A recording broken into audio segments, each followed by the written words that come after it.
imaginez une enfant élevée dans une hostilité par rapport aux Juifs, parce que c'est ça l'ambiance après la guerre en Pologne, jusqu'à maintenant d'ailleurs. Une grande partie des Polonais, c'est plutôt hostilité, préjugés et une haine parfois anti-juive. Donc j'avais ces deux souvenirs conscients.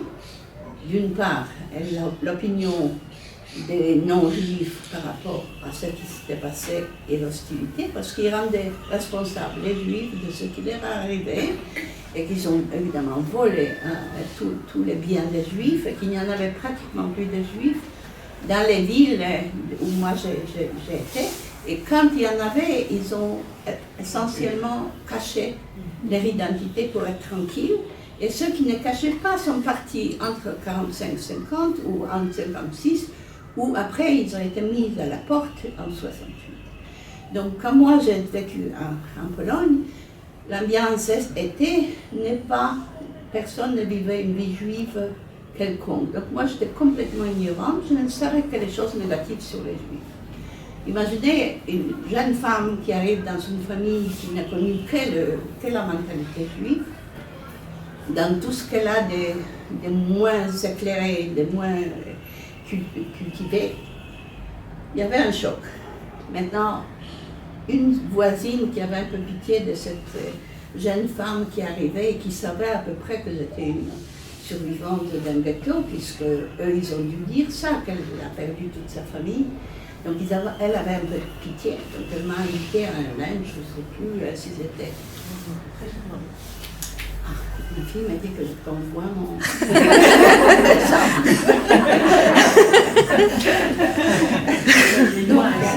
Oui, vous ne regardez pas les gens, vous me nous entend et on vous admire comme ça. Allez. Pas du tout, tu ne regardes pas les gens.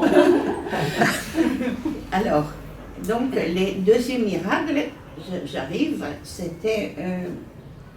Elle a mis sur le bebop. La mélodie, je ne m'en rappelle plus, c'était un chant chassidique, un chant yiddish. En tout cas, c'était suffisant pour réveiller en moi cette mémoire que j'ai gardée sous contrôle. Alors cette mémoire, qu'est-ce qu'elle était? Elle était faite d'un désespoir, d'une incompréhension du monde, de la faim et de l'humiliation. Et quand elle a mis cette musique, donc yiddish, Stetel Belz ou Rebecca, ou je ne sais plus laquelle, je me suis mise à pleurer, à sangloter. Une fille qui avait l'air vraiment un peu prétentieuse, je dois avouer, je n'étais vraiment pas très modeste. Je n'étais pas une bonne juive, quoi. J'étais vraiment un peu prétentieuse. C'était ma personnalité comme ça. Alors, je me suis mise à sangloter, je n'arrivais pas à arrêter. Ça durait pendant plusieurs heures. Je vivais, je mangeais, puis ça revenait. Je ne savais pas très bien d'où ça venait.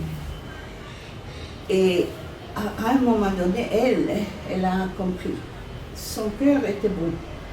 Elle a dû comprendre quelque chose. Peut-être que dans sa famille, elle avait plus d'informations sur ce que pouvait être la vie d'une enfant abandonnée, orphelin, qui a perdu toute sa famille, etc., malgré l'apparence. Elle a dû sentir quelque chose. Donc, une fois que je me suis calmée et elle m'a vraiment consolée comme une bonne mère, une bonne juive. Et elle a pris rendez-vous avec les grands rabbins de Lorraine, qui étaient les rabbins Dreyfus. Et moi, je parlais pratiquement pas les français, j'ai pris quelques cours à l'université, mais pour parler et comprendre, c'était autre chose. Donc, elle est allée avec moi, elle parlait aussi bien les Polonais que les Français.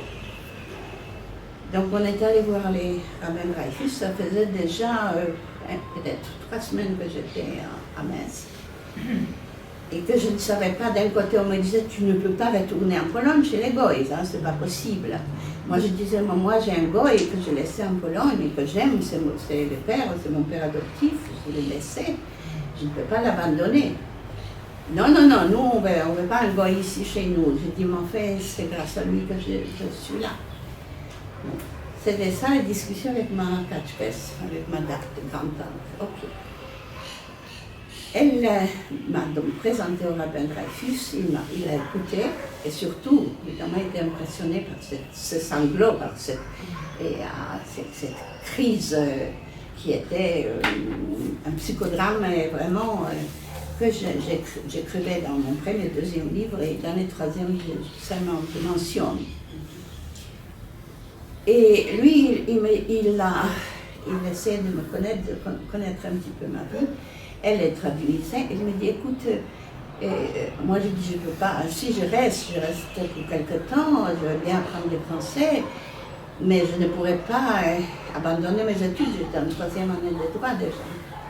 Donc lui, il m'a dit, écoutez, je veux parler avec les rabbins de Strasbourg, vous pourriez continuer les études peut-être à Strasbourg. Et il a fait venir une assistante sociale qui est restée une amie à vie, et elle s'appelait Lolo Müller. Et à Strasbourg, Lolo Müller est venue donc pour me rencontrer. Et elle a tout compris. Elle a tout compris. Pourquoi? Parce qu'elle était assistante sociale dans une ville où il y avait tout de même la maison, ça s'appelait Kromlorweil. Elle a dit, écoutez, on vous offre séjour au Kromlorweil, on vous offre les cours d'Alliance française et vous restez à Strasbourg. Si vous voulez repartir, vous avez un billet qui est valable 1 an, vous repartirez. Vous voulez nous connaître, nous les Juifs, et alors ça vous donnera l'occasion, vous arrivez donc à Kromlorweil. J'étais très contente de ce compromis qui me laissait la porte ouverte tout de même de repartir. Il fallait que je calme mon père adoptif polonais qui était dans une hystérie incroyable. Il avait peur qu'il reste tout seul et que les Polonais ont commencé déjà à se moquer de lui en disant, tu vois les Juifs, ils sont très ingrats, quand ils peuvent, ils foutent les camps et ils vous laissent comme un chien sur un coin des chemins. Donc, j'arrive à cette décision et j'arrive à Kromlorweil. Je rentre dans les milieux juifs, uniquement les filles d'Afrique du Nord. Il y avait pratiquement plus de filles ashkénazes, de celles dont elle a parlé. J'arrive, j'ai les filles, c'était l'année 61, d'Algérie, du Maroc, ça commençait. On envoyait d'abord les enfants, après on prenait les bagages et on partait. Mais on envoyait les enfants pour qu'ils aillent étudier, bien sûr. Donc j'avais mes copines et je les regardais, je disais comme elles sont belles, comme elles sont joyeuses, comme elles sont formidables. Elles ne sont pas comme les juifs que moi j'avais dans mon imaginaire. Donc c'était tellement simple. Et je les voyais faire les Shabbats, faire des prières, parler de fêtes. Je me suis sentie tout d'un coup, encore une fois, c'est toujours mon cerveau qui fonctionnait, je me suis sentie libérée d'un poids incroyable, de façon très subconsciente. Je ne dirais pas inconsciente parce que c'était très conscient, mais malgré tout, il y avait les forces à l'intérieur qui agissaient. Je me sentais libérée. Vraiment libérée, comme si je me trouvais maintenant à la maison, chez moi. Je n'avais plus besoin de cacher les figures juives et que les Juifs avaient l'air très bien. D'une part, c'est Lolo Müller qui m'a vraiment entourée d'une amitié, d'une chaleur humaine, qui m'a présenté à tous les grands à l'époque, en 62. La communauté de Strasbourg était brillante, vraiment brillante. Il y avait Neher, il y avait Beno Gross, il y avait la Mission, les gens qu'on a connus après, parce qu'ils sont tous venus encore en 69, 60, en Israël, mais que moi j'ai eu l'honneur de connaître et d'être présentée, d'être invitée chez eux au Shabbat. Et j'avais trouvé aussi une famille des juifs religieux, mais assez éclairés, dans le sens où ils n'étaient pas des rabbins, Mais ils connaissaient le judaïsme et ils étaient ouverts à voir un phénomène comme moi, qui ne connaissait rien, ni de Shabbat, ni de fêtes, ni de prières, ni des croyances. Et petit à petit, ils m'ont fait, chaque samedi, j'allais à pied, ce qui était déjà un effort pour ne pas prendre l'autobus. Et j'allais chez eux et on préparait ensemble les petits, des oignons papier. Les oignons avec quoi? Les œufs. Avec les œufs durs. Voilà, les œufs durs. Et ils faisaient ça, c'est lui qui faisait. Et c'est la première fois que je mangeais les juifs et que je savais ce que c'était Shabbat, parce qu'il était religieux, mais pas trop. Et sa femme, qui était une artiste et une femme magnifique et d'une gentillesse avec moi. Donc chaque samedi, j'avais rendez-vous chez eux. Et vendredi, c'est généralement les rabbins. Il y avait plusieurs rabbins. Il y avait un rabbin orthodoxe, libéral et même un Haredim. Rabbin Haredim, sa femme était une juive sauvée de Pologne. On peut parler des Polonais. Et évidemment, les rencontres chez eux, premièrement, du point de vue strict, c'était des Haredim, donc ils observaient tout. Et Lola Müller, qui était d'une famille aussi assez Haredim, elle m'apprenait comment il fallait se comporter dans sa famille, où j'allais vendredi, samedi, j'allais toujours chez Max et Velguet, mais vendredi, j'avais le choix, tous les rabbins m'invitaient. Donc, si vous voulez, j'étais reçue comme une reine. J'étais vraiment, c'est la première fois et la dernière fois, où dans un lieu, on m'a fait l'honneur et on me prend comme quelqu'un à qui on apprend les choses et on donne un crédit illimité au départ. C'était vraiment, comme je dis, c'est la première et unique fois où je me sentais dans un endroit reçu et aimé pour ce que j'étais. Et on comprenait, sans que moi je le dise, que ma situation était un peu délicate. Alors, donc les deuxièmes naissent, les deuxièmes miracles arrivent. Je me sens tellement bien que durant l'année, je décide de rester en France et de rester parmi les Juifs. Ce qui était totalement illogique sur le plan de la suite de la vie que j'avais construite pendant 18 ans, mais qui me semblait tellement naturel, tellement normal. Je savais que j'allais apprendre à être juif. Je commençais mon chemin. Il y a eu des choses que j'ai fait surtout dans les livres précédents, comment ça s'est passé concrètement, des déceptions bien sûr, mais enfin, l'impression générale, premièrement, j'ai appris le français très vite, j'ai fini mes études de droit, j'ai rencontré mon mari qui était un juif marocain mais très assimilé, donc sa mère n'était pas très contente d'avoir une polonaise, mais finalement ces filles qui connaissaient la tendance plutôt possessive de la mère vis-à-vis des garçons, et surtout Claude, n'est-ce pas? Claude, c'était vraiment les miracles, et les docteurs en chimie, c'était les plus brillants de toute la famille, et les plus petits. Donc tout le monde le mettait c'est un cocon. Il était dans les cocons, mais sa mère, en me regardant, elle ne savait rien faire. Je ne savais ni cuisiner, je ne savais même pas cuire un œuf dur. Alors, je ne savais pas si on les met dans l'eau froide ou dans l'eau chaude. J'ai appris ça après de Claude d'ailleurs. D'ailleurs, les couscous, jusqu'à maintenant, je les fais. N'est-ce pas pratique? Et les petits-enfants me demandent des couscous, la polonaise avec les couscous. Et je les fais, semble-t-il, très bien. Donc, vous êtes invités. Alors, donc, là, finalement, je m'installe comme juive, comme si j'avais toujours vécu comme juive. Et évidemment, sachant que d'une part, les pratiques, je n'avais pas tellement envie ni possibilité, ça veut dire que je ne croyais pas en Dieu. Et je ne crois pas jusqu'à maintenant, pardon pour celles qui sont croyantes. Mais je n'ai jamais pu comprendre et accepter, parce que j'avais toujours à l'image ce qu'il est arrivé à son peuple choisi. Je dis, c'est pas un Dieu qui aurait pu permettre ce genre de meurtre, de cruauté. de tout ce que ma famille et ma communauté ont subi, je ne pouvais pas arriver comme Wiesel à me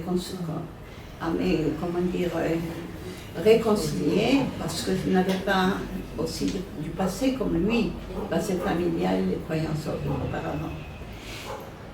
Donc je suis devenue une juive comme tout le monde, en apparence.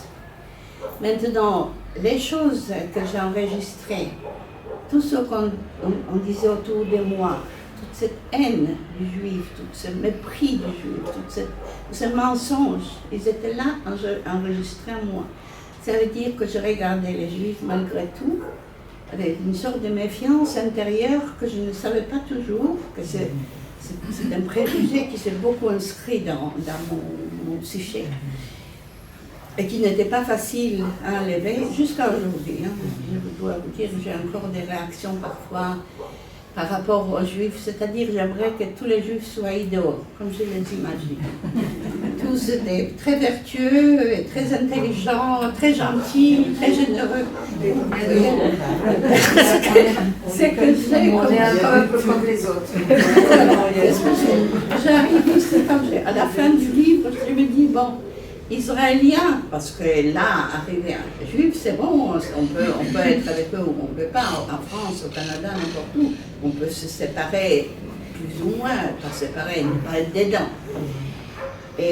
Mais quand on arrive en Israël, vous savez, et qu'on voit toute cette diversité de comportements et tout ce que les juifs en moyenne représentent, c'est un peu dur pour quelqu'un qui a ces instincts ou ces préjugés qui sont ancrés inconsciemment dans son...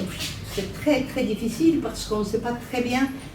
Ça m'a pris toute ma vie pour finalement reconnaître mes propres tendances à juger les juifs autrement que les autres. Les autres, ça m'était un peu plus égal.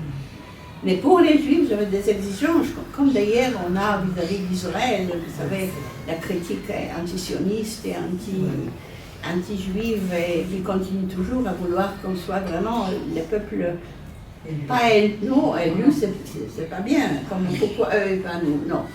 Non, il faudrait qu'ils soient vraiment meilleurs que tout le monde quand il faut. Ça veut dire ne pas pouvoir se défendre, ne pas pouvoir d'être méchant. Tout ce que nous faisons, c'est peser 10 fois plus. Ça pèse plus, surtout quand c'est mauvais. Et en Pologne, bon, évidemment, c'est un entraînement, parce qu'on sait déjà qui vous êtes avant que vous ouvriez la bouche. Et puis on vous, comme ils disent, bon, ils vous sentent, ils vous sentent. Moi, j'ai pris dans ce livre, je l'ai dit, ils ne m'ont pas senti tout de même, parce que pendant 10 ans, j'avais faux nom, j'avais fausse identité, donc j'étais juive, comme ils disent. Et là, c'est un élément qui est examiné ici. Les crêpes, c'est les sangs juifs. La tête, web, c'est pas vraiment la tête, c'est un mot, web c'est chez les chevals, on dit, on ne dit pas la tête. La gueule. La gueule. Mais on ne peut pas dire pour les cerveaux la gueule. Mais en fait, c'est à peu près dans ce sens-là, web juif. Ça veut dire en même temps, ils sont très intelligents, donc quand j'avais des bonnes notes à l'école, on me disait, mais c'est pas étonnant, web juif. Donc j'avais pas de mérite. À un moment donné, je dis, comme je n'ai pas de mérite, que des insultes, autant ne pas être une bonne élève. Donc j'essaie d'être bonne élève. Mais ça n'a pas m'empêché de garder ce sens juif tu dois réussir, sinon tu n'es rien. Donc j'avais ça, j'avais une ambition qui n'était pas comparable avec celle des autres. Les autres pouvaient se permettre d'être idiots, moi non. Quelque part, je ne sais pas pourquoi, mais j'arrive encore toujours à cette conclusion que je vais vous partager tout à l'heure avec vous. Ça veut dire qu'il y avait quelque chose dans mes gènes, qui font dans mes gènes, mais surtout moi je situe ça dans les cerveaux, qui était juif dans son essence. En Pologne, on dit, bon, la tête juive, ça veut dire qu'ils sont malins. Hein? Ils sont malins, ce n'est jamais un compliment complet.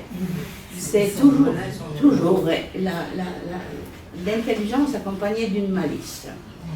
Et quand on dit, il a comme Hitler d'ailleurs, il disait il faut les tuer tous parce que les 100 juifs, lui, s'il y en a un qui reste et qui va reproduire donc ces peuples, on est en danger.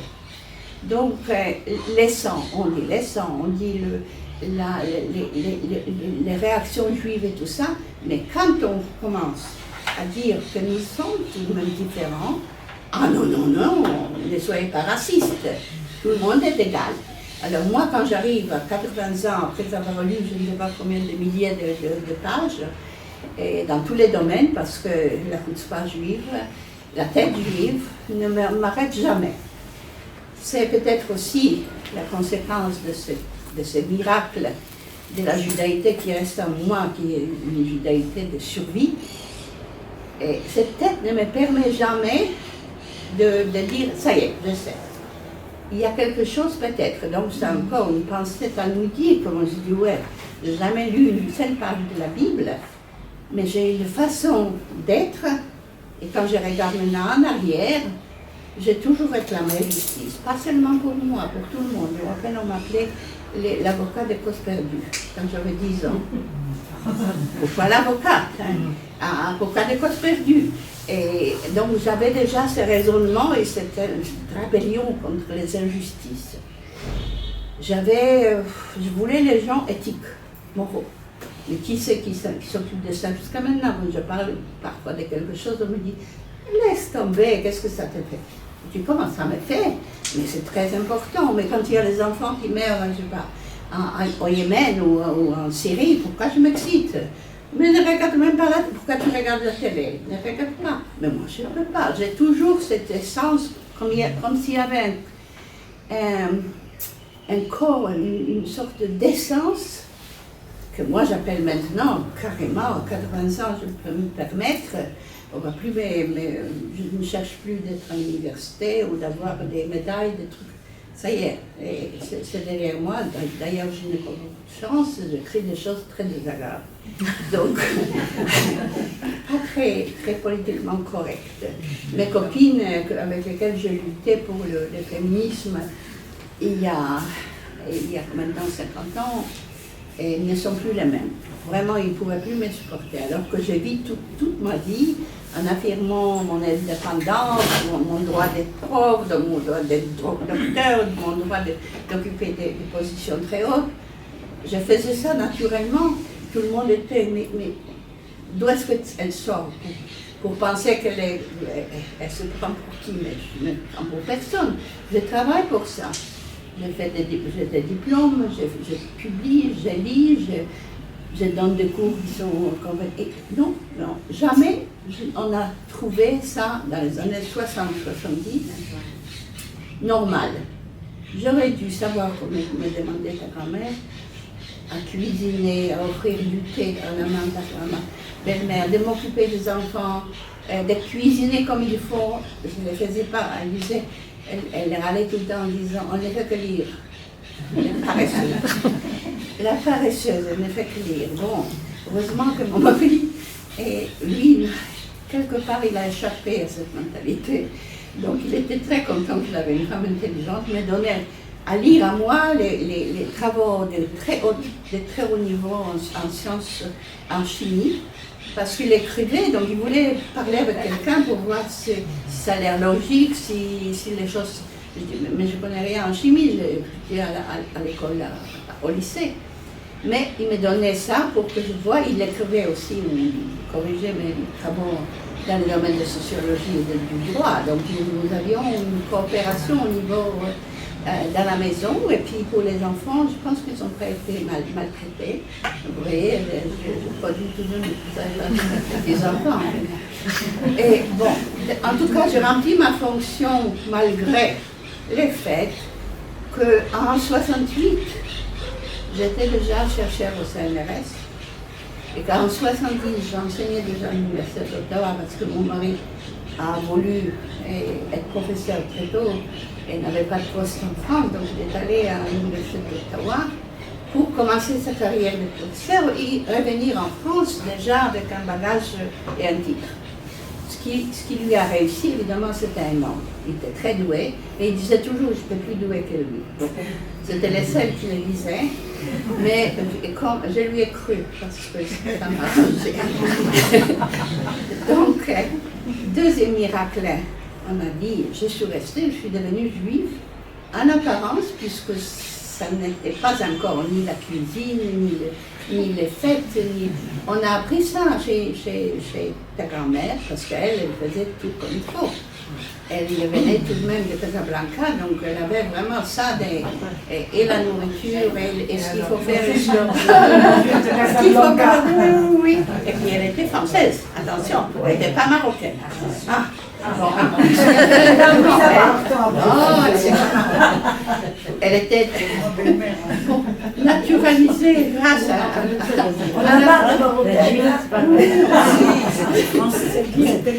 c'est bien, moi je pense autrement. Et même mes petits-enfants m'engueulent de temps en temps quand je leur demande pour les fiancés s'il est marocain. Je ne demande pas de cette façon, je demande où elle est la personne. Mais comme on est déjà, nous, un couple mixte, donc on a produit encore d'autres éléments de Roumanie, de Bulgarie, je ne sais plus, maintenant c'est tellement mélangé comme d'où est l'essentiel. En tout cas, ça m'a réjoui beaucoup parce que moi je suis arrivée comme ça en France. Moi je n'avais pas de préjugés puisque je ne connaissais pas les milieux juifs. Et que j'apprenais petit à petit, aussi bien les bons côtés, donc cette éthique, cette recherche de justice, cette façon d'approfondir toujours la connaissance, la compréhension, des caractères que j'avais déjà. Je les avais, même en Pologne, en étant entourée de Polonais, en étant entourée de gens qui croyaient en Jésus et qui pensaient que les Juifs c'était ceux qui ont tué Jésus, donc responsables de tous les maux du monde et de leur propre, de ce qui leur est arrivé pendant la Shoah. Donc c'est comme ça ma vie. J'ai accumulé plein d'expériences qui étaient inexplicables d'après les théories connues en philosophie, en psychologie, en histoire. Je disais mais qu'est-ce que moi je pense autrement? Non, je vraiment pense. Donc cette dernière 30 ans, après les troisièmes miracles, que je vous ai raconté la dernière fois avec les peintures, et où, à un moment donné, bon, non, il y avait aussi que les 10 ans de séjour en Israël, qui m'a beaucoup troublée, parce que je ne me sentais pas comme à Strasbourg, hein. J'avais beaucoup de mal à me retrouver ici. Et j'ai trouvé trop de préjugés de ce que je n'aimais pas du tout et c'était concentré. Et aussi, ma position de femme professeure était très contestée. J'ai dû faire beaucoup d'efforts pour devenir avocate. Et même comme avocate, jusqu'à maintenant, quand on me présente ou quand on écrit sur moi, on oublie toujours de dire professeur émérite, docteur en droit, avocate.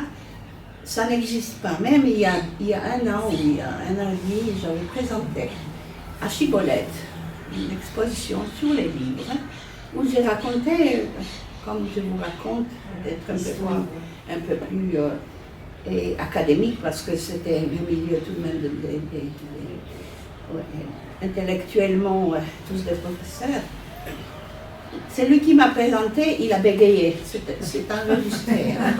Et il ne savait pas comment me présenter, j'avais aucun titre.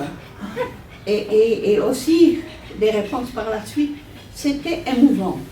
Alors que j'avais mis beaucoup de choses vraiment que rarement j'ai vu chez les scientifiques, chez les chercheurs dans les domaines qui disent des choses de cette façon, justifiées, avec des preuves. Non, c'était émouvant. Donc, il y a 30 ans, on m'a placée dans la position de survivante. En Israël, donc j'étais survivante, et je ne vous souhaite pas de vous présenter comme survivante quand vous arrivez. Maintenant, peut-être un peu mieux parce qu'on a moins de survivants. quand je suis allée pour demander un poste donc, permanent des professeurs, il m'a dit oh, mais non, mais on n'a que des hommes dans la classe, ils ne vont pas vous prendre pour une autorité. Je dis excusez-moi, je viens de terminer un doctorat, je suis la seule docteur dans notre faculté. Tous les autres sont des avocats, des juges et viennent enseigner comme ça un peu en fin de semaine. Quoi. Mais c'est les chocs. Et maintenant, je vous assure que c'est extrêmement... Je commence maintenant à écrire, et je crois qu'il y a dans les livres là, que je suis, oui. Et on mentionne maintenant que je suis docteur en droit de l'homme, on nous dit que je suis professeur, c'est un degré un peu différent à notre niveau, mais c'est tout de même un petit peu.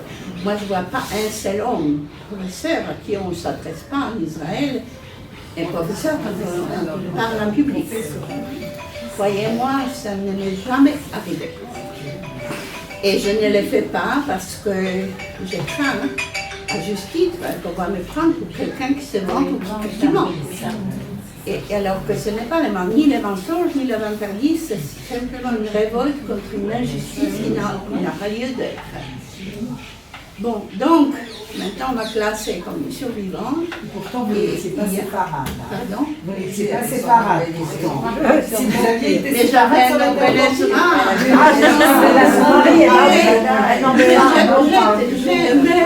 Je me rappelle les c'est pas sa tête séparate, mais... Non, Tiranguien, c'est uniquement pour écrire, et ça, je commence à faire à partir du moment que j'aurais pris les Tiranguiens. Tiranguien n'est dans aucun document, c'est uniquement dans les livres. Et écoutez aussi, Geneviève Ben-Ezra, ma chère madame, on ne me donnait pas de rendez-vous. Hein. Dans les années 80, j'avais fini et j'avais fait les stages dans les meilleurs cabinets d'Israël. C'était Goldenberg qui à l'époque était donc le chef de la Lishka et de l'ordre d'avocats. Malgré tout ça, et doctoraté, tout le reste, rien ne faisait. Il n'y a pas eu un seul rendez-vous quand j'écrivais pour demander les postes. C'est par des copains que j'avais, des voisins Moab, et qui étaient israéliens, qu'ils m'ont présenté pour trouver le premier travail sérieux. Et mes copains de Ramat Aviv, elles travaillaient dans une entreprise de biotechnologie dans les années 80. On venait juste rentrer dans les genetic engineering. On a été parmi les premiers qui ont donc fabriqué interférones et qu'on travaillait avec les scientifiques de Weizmann, qu'elle m'a présenté au patron qui après a fait des TEVAS, que vous savez ce que c'est. Et c'est M. Markov qui m'a reçu comme conseillère juridique, parce que j'avais tous les degrés et tout ce qu'il faut. Donc, c'est pareil des copinages. Et il était surpris de voir une nom séparante. Ah, mais elle n'est pas séparante. Jeune fille. Des jeunes filles. Jeunes filles, ce n'était pas les miennes non plus, mais c'était Yashtouk. Non. Oui, mais Yashtouk, c'était SZ, CZ, c'était en France que c'était un problème. Quand je voyais un prof qui disait elle me disait moi. Et quand j'ai passé jusqu'à maintenant par la frontière, je dois me rappeler qu'en France, on m'appelle maintenant Yashtouk parce que j'avais oublié de demander la permission. Quand j'ai divorcé avec Claude, j'avais oublié la permission. Donc en France, j'ai un passeport Yashtouk. Et au Canada, j'ai un passeport canadien, c'est Ben-Ezra. Et en Israël, c'est Ben-Ezra. Donc je suis Ben-Ezra, je ne suis pas Tiranguiel. Tiranguiel, c'est uniquement dans les documents que j'ai trouvés à l'âge de 50 ans.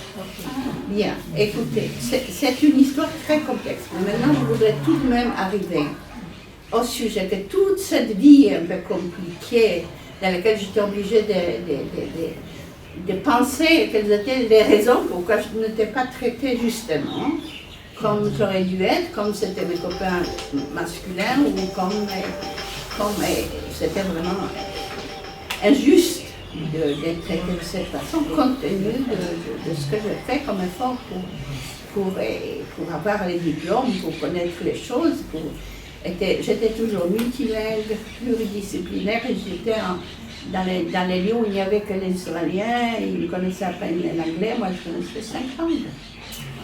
Donc, qu'est-ce qu'ils avaient à faire à ça? Immédiatement, il y avait une sorte de bizarrerie. Ou elle ment, ou si c'est pas vrai, si elle ne ment pas, donc qu'est-ce qu'on en fait avec toutes ces connaissances qui viennent avec les langues, avec les séjours au Canada, aux États-Unis, et dans les universités canadiennes, et dans les universités américaines. Mais si j'étais un homme, j'aurais su le valoriser. Comme une femme, je me promenais avec ça, toujours avec un petit asthma. Je me rappelle de ce asthma jusqu'à aujourd'hui, si je me présente comme je ne connais pas avant, si je dis quelque chose de tout à fait banal, c'est-à-dire je présente qui je suis, on va me dire asthma. Bon, de toute façon, à partir de 50 ans, par un autre miracle, donc je viens de mentionner, j'ai commencé à apprendre à écrire, et que je mets en danger mon poste à l'université où je suis professeur des droits dans des matières qui n'ont rien à voir avec mon passé, dans lesquelles je suis à ma place, mais quand je commence à apprendre à écrire et à me souvenir de mon enfance, je ne suis pas tout à fait dans la bonne place. D'autant plus que là-bas, ils sont d'une indifférence, à l'époque, d'une grande indifférence par rapport à l'histoire et à la Shoah, d'une ignorance crasse, les juifs et les non-juifs. Les non-juifs n'en parlons pas, mais les juifs aussi. Quand je présente au départ mes travaux et mon histoire, quand je l'expose, ni le rabbin, ni le président de la communauté, ni quiconque de la... passe à côté de moi sans se présenter, sans faire attention, même pas un regard, comme si j'étais pestiférée. Je suis devenue pestiférée comme survivante.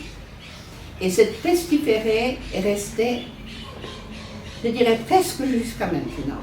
Parce que quand j'écris un livre qui est un essai très sérieux, où je dis pourquoi je ne cite pas les sources, parce que ce n'est pas un travail universitaire, je sais les faire, puisque j'ai écrit 40 articles, travaux et livres dans mon domaine, en droit, en sociologie des sciences.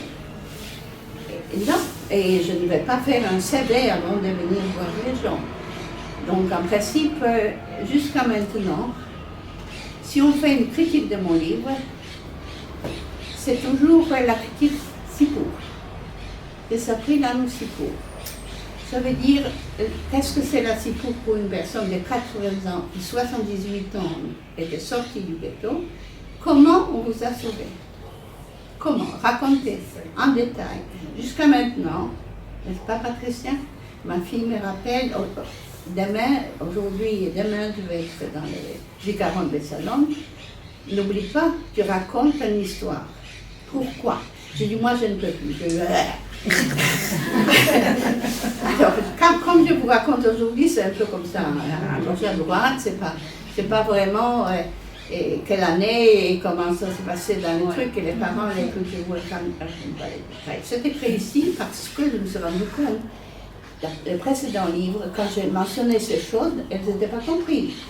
On a fait une critique dans laquelle j'étais une femme qui était vraiment un peu bizarre, mais il ne voyait pas l'origine de la bizarrerie. Ça veut dire que je n'ai pas assez expliqué que j'étais tout de même survivante, enfant d'un ghetto polonais, que j'avais pu, parmi les Polonais, qu'il n'y avait pas de Juifs, etc., que mon histoire a été écrite, non pas par moi, mais par les milieux, et que moi je suis une conséquence de tout ça et que j'essaie de mettre au clair et comprendre mon passé.